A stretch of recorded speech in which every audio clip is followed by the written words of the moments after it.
நிறைய பேரு பெருமை கொண்டு அலைகிறதுக்கு காரணம் என்ன தெரியுமா? தெனாவட்டா பேசுறதுக்கு காரணம் என்ன தெரியுமா? கோவப்படுறதுக்கு என்ன காரணம் தெரியுமா?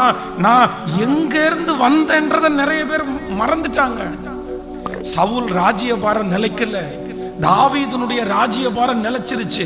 சவுனுடைய ராஜ்யபாரம் நிலைக்காம இருக்கிறதுக்கு காரணம் என்ன அப்படின்னா, எந்த இடத்துல இருந்து வந்தா அப்படின்றத சவுல் மறந்துட்டான். இன்றைக்கு இந்த சத்தத்தை கேட்கிற ஒவ்வொரு பிள்ளைகளுக்கும் ஆண்டவர் கொடுக்கிற ஒரு பெரிய எச்சரிப்பு என்ன தெரியுமா? பிரதர், பெருமேன்னு ஒண்ணு உங்களுக்கு வந்துருச்சுன்னா, சிஸ்டர், பெருமேன்னு ஒண்ணு உங்களுக்கு வந்துருச்சுன்னா நீங்க வெறுமை ஆயிருவீங்க. உங்க பேச்சுல தாழ்மை இருக்கணும், உங்க பார்வையில தாழ்மை இருக்கணும். சிலருக்கு சில ஆசீர்வாதங்கள் வந்ததுக்கு பிறகு பாத்தீங்கன்னா நிறைய பேரை கையிலேயே பிடிக்க முடியாது. நான் அப்படி, நான் இப்படி, நான் பண்ணினேன். ஆனா உன்னதமான ஒரு இடத்துல போய் உட்கார்ந்துட்டு தாவீது என்ன சொல்றான் தெரியுமா? எங்கள் தாழ்வில் நம்மை நினைத்தவரை துதியுங்கள், அவர் கிருபை என்றும் உள்ளது. உன்னதமான ராஜாவுடைய அங்கீகாரத்துல போய் இருக்கும்போது எந்த இடத்திலிருந்து நான் வந்தேன்றதை அவன் மறக்கவே இல்லை.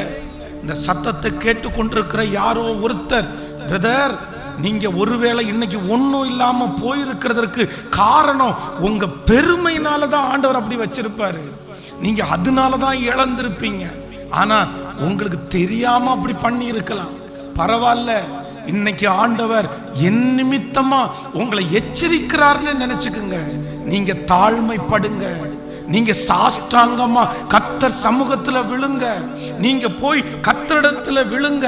உங்க வாழ்க்கையில எழும்பின புயல், உங்க பிள்ளையினுடைய வாழ்க்கையில எழும்பி இருக்கிற புயல், இப்பொழுது நீங்க படுகிற நஷ்டம், உங்களுக்கு வந்திருக்கிற சில வியாதிகள் உங்களுடைய பெருமையினால ஒருவேளை வந்திருக்குமே. ஆனால் நான் நம்புறேன், திரும்ப நீங்க உங்களை தாழ்த்துங்க, மறுபடியும் ஆண்டவர் உங்களை உயர்த்துவார்.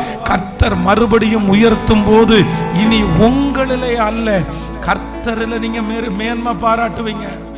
நடக்கும்போது தாழ்மை வேணும், பேசும்போது தாழ்மை வேணும், மனசுல தாழ்மை இருக்கணும். நான் ஒன்னும் இல்லாத இடத்திலிருந்து வந்தேன், கர்த்தர் என்ன இவ்வளவு தூரம் ஆண்டவர் தான் ஆசீர்வதிச்சாருன்னு நீங்க எப்பவும் மனசுல நினைச்சிட்டே இருந்தீங்கன்னா நான் நம்புறேன், உங்க உயர்வை ஒருத்தராலும் தடுக்கவே முடியாது. எத்தனை பேர் ஆமோதிக்கிறீர்கள்?